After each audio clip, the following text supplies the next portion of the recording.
শুভেচ্ছা। আমন্ত্রণ চট্টগ্রাম 24-এ। বৃহত্তর চট্টগ্রামের সব খবর নিয়ে আপনাদের সাথে আছি আমি জুবাইর মঞ্জুর। চট্টগ্রামের আনোয়ারায় খুন হয়েছেন এক দম্পতি। অভিযোগ, তাদের একমাত্র ছেলে ধারালো অস্ত্র দিয়ে কুপিয়ে বাবা মাকে হত্যা করেছে। তাকে আটক করেছে পুলিশ। তাদের ধারণা, মাদকাসক্তির কারণে এমন ঘটনা ঘটিয়েছে ছেলে। স্বামী স্ত্রী খুনের এই নৃশংস ঘটনাটি ঘটে শনিবার দুপুরে আনোয়ারার হাইলদর ইউনিয়নের পূর্ব গুজরা এলাকার চৈতন্য মহাজন বাড়ির বাসিন্দা স্বপন দাশগুপ্ত ও কল্পনা দাশগুপ্ত। তাদের একমাত্র ছেলে রমিরাজ দাশগুপ্ত। স্থানীয়দের দাবি, রমি দীর্ঘদিন ধরে মাদকাসক্ত। সে ঘরে ঢুকে হঠাৎ করে মা কল্পনা দাসকে ধারালো অস্ত্র দিয়ে এলোপাতাড়ি আঘাত করে। তাকে রক্ষা করতে গেলে বাবাকেও আঘাত করে। এতে কল্পনা ঘটনাস্থলেই মারা যান। স্বপনকে হাসপাতালে নিয়ে গেলেও বাঁচানো যায়নি। আমি ঘটনাস্থলে এসে দেখি যে দুজনে একজনের উপর একজনে রক্তাক্ত অবস্থায় পড়ে আছে।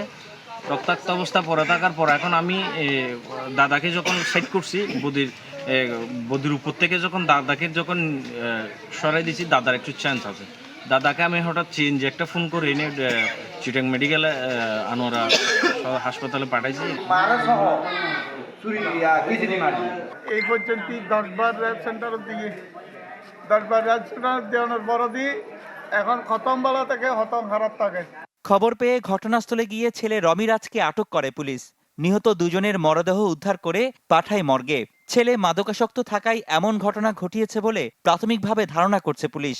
30 বছর বয়স্ক ছেলে, তার নাম হচ্ছে রমিরাজ দাশগুপ্ত। সে তার বাবাকে এবং মাকে অতর্কিতভাবে আঘাত করছে কাঁচি দিয়ে, এরকম একটা নিউজ আমরা পেয়েছি। এবং আসার পর আমরা প্রাথমিকভাবে তার মাকে মৃত অবস্থায় পাই। তার মায়ের গলায় এবং ঘাড়ে গভীর ক্ষতচিহ্ন রয়েছে এবং তার বাবাকে আমরা সাথে সাথে মেডিকেলে পাঠাই। আনোয়ারা মেডিকেলে নেওয়ার পর সেখানে ডাক্তার তাকে মৃত ঘোষণা করে। আর আমরা সাথে সাথেই যে আমাদের যিনি রমি দাশগুপ্ত, যিনি তার বাবাকে এবং মাকে ছুরি দিয়ে অতর্কিত আঘাত করেছেন, তাকে আমরা গ্রেপ্তার করতে সক্ষম হয়েছি। তবে ঘটনার পেছনে আরও কোনো কারণ আছে কিনা তা খতিয়ে দেখার কথাও জানান পুলিশ। রনি দত্ত, চ্যানেল 24, চট্টগ্রাম। এদিকে রাঙ্গামাটিতে মায়ের দায়ের কোপে মারা গেছে নেশাগ্রস্ত ছেলে। দুপুরের শহরে ঘটনাটি ঘটে। যাচ্ছি পরের খবরে। কক্সবাজারের সাগরে গোসলে নেমে নিখোঁজ রয়েছে এক পর্যটক। তার নাম হেলাল উদ্দিন, তার বাড়ি মেহেরপুরে। গতকাল ছেলেসহ কয়েকজন মিলে তারা বেড়াতে যান কক্সবাজারে। সন্ধ্যায় সাগরে গোসলে নেমে ভেসে যান হেলাল উদ্দিন। এ সময় তার সঙ্গীরা উদ্ধারের চেষ্টা করলেও পারেনি। পরে খবর পেয়ে লাইফগার্ড কর্মীরাও তল্লাশি চালায়। আজ সকাল থেকে আবারও তল্লাশি চালালেও দুপুর পর্যন্ত সন্ধান মেলেনি।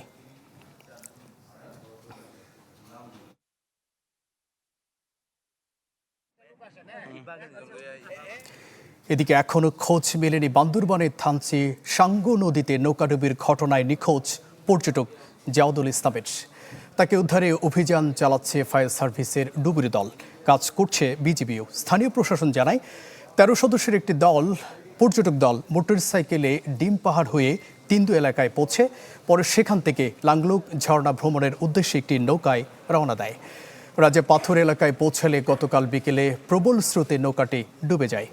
এ সময় বাকিরা সাঁতার এবং স্থানীয়দের সহায়তায় তীরে উঠতে সক্ষম হলেও নিখোঁজ হয় জাওয়াত। তার বাড়ি ময়মনসিংহ জেলার মাসকান্দা এলাকায়। এ ঘটনার পর থানচি তিন্দুমুখ নৌপথ 30 জুলাই পর্যন্ত বন্ধ ঘোষণা করেছে প্রশাসন। চট্টগ্রাম বন্দরের বহির্নগরে থাকা দেশি বিদেশি জাহাজের নিরাপত্তায় অভিযান চালিয়েছে কোস্টগার্ড। গতকাল রাত থেকে শনিবার দুপুর পর্যন্ত চালানো অভিযানে সন্দেহজনক চলাচলের কারণে 16টি নৌযান জব্দ করা হয়।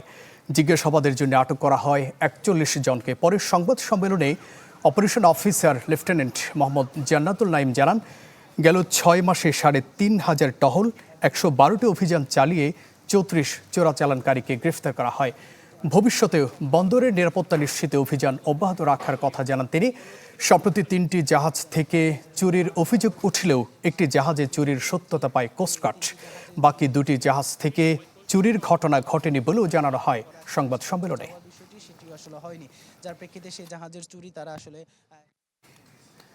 চট্টগ্রামের পটিয়ায় দুর্গম পাহাড়ে অভিযান চালিয়ে অস্ত্রসহ 2 সন্ত্রাসীকে গ্রেফতার করেছে পুলিশ।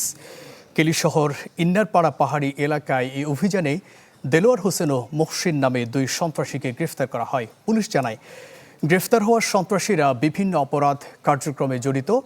তাদের তথ্য মতে ছাতিভাঙ্গা আফসারের গাছবাগান এলাকা থেকে 2টি একতলা বন্দুক ও 2টি দেশীয় তৈরি এলজি উদ্ধার করা হয়।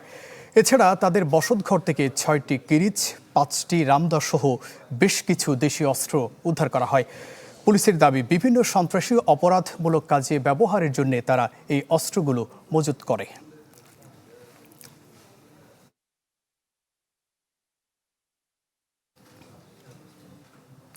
টানা বর্ষণ ও পাহাড়ি ঢলে বান্দরবান পৌরসভার অস্থায়ী ডাম্পিং স্টেশন থেকে ভেসে আসা বর্জ্যে ক্ষতিগ্রস্ত হয়েছে অন্তত 8 একর 3 ফসলি জমি। শুধু ফসলি জমি নয়, দূষিত হয়েছে পুকুর, ঝর্ণা ও আশপাশের পরিবেশ। দুর্গন্ধ ও স্বাস্থ্য ঝুঁকিতে চরম ভোগান্তিতে পড়ছেন স্থানীয় বাসিন্দারা। বান্দরবান থেকে ইয়াসিনুল হাকিমের পাঠানো রিপোর্ট। সাম্প্রতিক বন্যার সময় পাহাড়ি ঢলে বান্দরবান পৌর এলাকার বর্জ্যে সয়লাব সদর ইউনিয়নের লেমুঝিরি এলাকা। পাহাড়ের চূড়ায় থাকা পৌরসভার ডাম্পিং স্টেশন থেকে নেমে আসা এসব বর্জ্যে ক্ষতিগ্রস্ত অন্তত 8 একর 3 ফসলি কৃষিজমি, যা ভরে আছে প্লাস্টিক, পলিথিন, চিকিৎসা বর্জ্য, কাঁচের টুকরো এবং বিভিন্ন ধরনের আবর্জনায়। ফলে জমিতে কাজ করাও ঝুঁকিপূর্ণ হয়ে পড়েছে কৃষকদের জন্য। জমিন করতে পারতেছি না, পুকুর তো ভেঙে গেছে সব এরকম। এখন আমরা যদি একটু সরকার যদি আমাদের সহযোগিতা করে একটু আমাদের ভালো হবে আর কি। এখানে মানুষ যেন জমিন করতে পারে, হ্যাঁ, তারপরে ময়লাগুলো যেন পরিষ্কার করে নেয়। এরা কষ্টে অনেক কষ্ট, মানে জমিনগুলো করতে পারতেছি না। তারপরে এখানে ময়লা বা পানি ব্যবহার করতে পারছি না, আমাদের এখানে পানি নাই। ওই ময়লাগুলো তুলতে পারে, যেমনি আমরা তো ছাতক না, ওটা করতে পারবো না, আমরা তো গরিব মানুষ, ওটা যেন পরিষ্কার করতে পারে। কৃষি জমির পাশাপাশি দূষিত হয়েছে স্থানীয়দের দৈনন্দিন ব্যবহারের পুকুরের পানি। পাশের ঝর্ণাটিও বর্জ্যে ভরা দূষিত খালে পরিণত হয়েছে। দুর্গন্ধ, ময়লা ও দূষণের কারণে দুর্বিষহ হয়ে উঠেছে কয়েকশো পরিবারের জীবন। এখন তো সারা বিলে হয়ে গেছে, প্লাস্টিক ইঞ্জেকশনের সিরিজ, বিভিন্ন রকমের ময়লা আবর্জনা এখানে ভরে গেছে। গন্ধের কারণে বেশি কষ্টে আছি আমরা। পৌরসভা থেকে ময়লাগুলো সব এখানে রেখে পানি দিয়ে ও সব ময়লাগুলো এখানে আসে, মানে দুর্গন্ধে আমি থাকতে পারছি না এখানে। বৃষ্টির পানি বুঝছেন, এখানে কাঁচারগুলো চলে আসছে, চলে আসার কারণে ওখানে থেকে বাতাস দিলে দুর্গন্ধটা এদিক দিয়ে আসে, তখন আমরা মানে কাজ কাম করতে পারি না গন্ধে। বর্জ্যগুলো পানির স্রোতে ভেসে গেছে স্বীকার করে পৌরসভার নির্বাহী প্রকৌশলী বলছেন, ক্ষয়ক্ষতির পরিমাণ নিরূপণ করে প্রয়োজনীয় ব্যবস্থা নেওয়া হবে। ওই এলাকার, এটা যেহেতু পৌরসভার বাইরে, ইউনিয়নের মেম্বারকে তো আসতে বলছেন, উনি সহ যারা ক্ষতিগ্রস্ত, কি করা যায়, কিভাবে সহযোগিতা করা যায়, এটাই আমরা পদক্ষেপ নেব।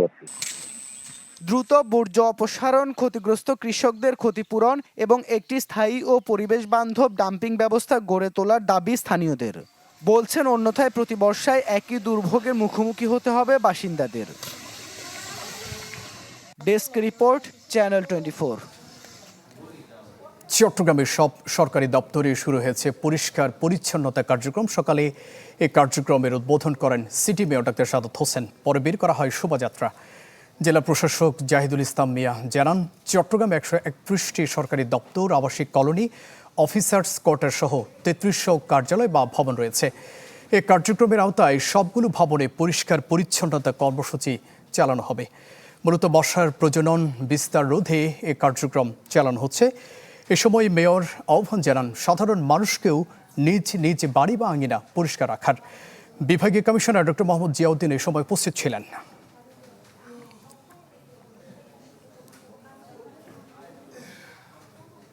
কক্সবাজারের পেকুয়ায় বন্যার জন্য দায়ী বিভিন্ন খালে দেয়া 58টি অবৈধ বাঁধ অপসারণ করা হয়েছে। একই সাথে অপসারণ করা হয়েছে স্লুইস গেটের মুখে বসানো জাল। স্বরাষ্ট্রমন্ত্রী সালাউদ্দিন আহমেদের নির্দেশের পর গত কয়েকদিনে এসব বাঁধ ও জাল অপসারণ করা হয়। স্থানীয়রা জানান, এভাবে খালে অবৈধ বাঁধ দেওয়ার কারণে চলতি মাসের প্রথম সপ্তাহে উজান থেকে নেমে আসা পানি নামতে পারেনি, ফলে বন্যা দীর্ঘায়িত হয়। পানিবন্দী হয়ে দুর্ভোগের শিকার হয় হাজার হাজার মানুষ, ভেসে যায় অনেক মৎস্য ঘেরের মাছ। বিষয়টি জানার পর স্বরাষ্ট্রমন্ত্রী সব বাঁধ অপসারণের নির্দেশ দেন। এসব বাঁধ ও জাল অপসারণের ফলে স্বস্তি ফিরেছে স্থানীয়দের মাঝে।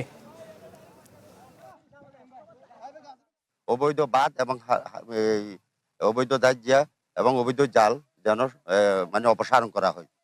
এই অপসারণের আজকে 4র্থ দিন আমাদের আমরা মংনমাই অপারেশন শুরু আজকে চতুর্থ দিনে এই রূপায় হালটা আমরা যদি উন্মুক্ত করে দেওয়ার মানে আজকের মধ্যে ইনশাআল্লাহর মতো মুক্ত হবে এবং হাজার হাজার মানুষ এখান থেকে মাছ আহরণ করে জীবন জীবিকা নির্বাহ করবে।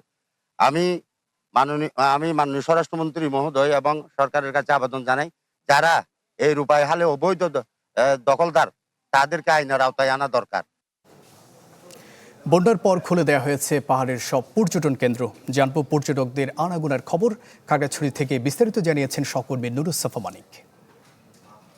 সাপ্তাহিক ছুটির দিন হিসেবে কিন্তু খাগড়াছড়িতে আজ পর্যটকদের কিংবা দর্শনার্থী তাদের উপস্থিতি কিন্তু বিগত 2-3 সপ্তাহ তুলনায় কিন্তু বেড়েছে। আমরা কথা বলেছি সাজেকের যেসব কাউন্টার রয়েছে কিংবা সাজেকের যে পরিবহনগুলো রয়েছে কিংবা সাজেকের যে আবাসন ব্যবস্থা রয়েছে তাদের সাথে, সংশ্লিষ্ট কর্তৃপক্ষের সাথে। তারা বলেছেন আজকে প্রায় খাগড়াছড়ি থেকে পিক আপ এবং সিএনজি মিলিয়ে প্রায় 70-80টির মতো গাড়ি গিয়েছে এবং এছাড়া ব্যক্তিগতভাবে অনেকে গাড়ি নিয়ে গিয়েছেন কিংবা মোটরসাইকেলও কিন্তু সাজেকের উদ্দেশ্যে গিয়েছেন।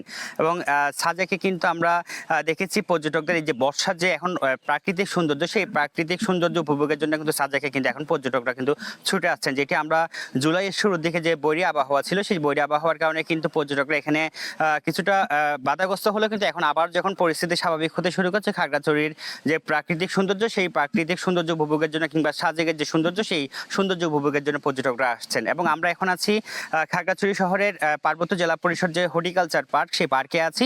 সেই পার্কে আজকে কিন্তু সাপ্তাহিক ছুটির দিন হিসেবে কিন্তু পর্যটকের উপস্থিতি কিছুটা কম। তবে যারা সংশ্লিষ্টরা রয়েছেন তারা বলছেন হয়তোবা সাজেক থেকে পর্যটকরা ফিরলে কিংবা যদি এখন একটু বৃষ্টি হচ্ছে, বৃষ্টি যদি একটু কমে তবে এখানে পর্যটকদের উপস্থিতি বাড়বে বলে তারা আশা করছেন। এছাড়াও কিন্তু খাগড়াছড়ির যে আলুটিলা রয়েছে কিংবা রিসাং ঝর্ণা রয়েছে, সেখানেও কিন্তু আজকে সাপ্তাহিক ছুটির দিন হিসেবেও কিন্তু পর্যটকদের কিন্তু দেখা মিলছে, পদচারণা মুখর হয়ে আছে। এবং মূলত শুক্রবার কিন্তু স্থানীয় পর্যটকরা কিন্তু এখানে ঘোরাফেরা করলেও কিন্তু শনিবার অর্থাৎ যারা সাজেকে আসেন, সাজেক থেকে ফিরে আসার পর তারা কিন্তু খাগড়াছড়ির যে লোকাল যে ট্যুরিস্ট স্পটগুলো রয়েছে সেখানেও কিন্তু তারা ঘুরে বেড়ান। এবং খাগড়াছড়ির পার্বত্য জেলা পরিষদের যেই পার্কটি রয়েছে, সেই পার্কেও কিন্তু এখানে পর্যটকদের জন্য অ্যাডভেঞ্চারমূলক অনেকগুলো রাইড কিন্তু চালু করার কিন্তু নির্মাণাধীন প্রকল্প হাতে রয়েছে। পরিবেশের ভারসাম্য রক্ষায় কর্ণফুলীর বিভিন্ন সামাজিক সংগঠন ও শিক্ষা প্রতিষ্ঠানের মাঝে ফলদ বনজ ঔষধি গাছের চারা বিতরণ করেছে আইয়ুব ট্রাস্ট। গতকাল বিকেলে আজিম হাকিম স্কুল প্রাঙ্গণে আয়োজিত অনুষ্ঠানে বক্তারা বলেন, পরিবেশ সংরক্ষণ, জীববৈচিত্র্য রক্ষা ও সবুজায়নে গাছের ভূমিকা অপরিসীম। তাই ভবিষ্যৎ প্রজন্মের জন্য সবুজ ও বাসযোগ্য দেশ গড়তে সবাইকে বেশি করে গাছ লাগাতে হবে।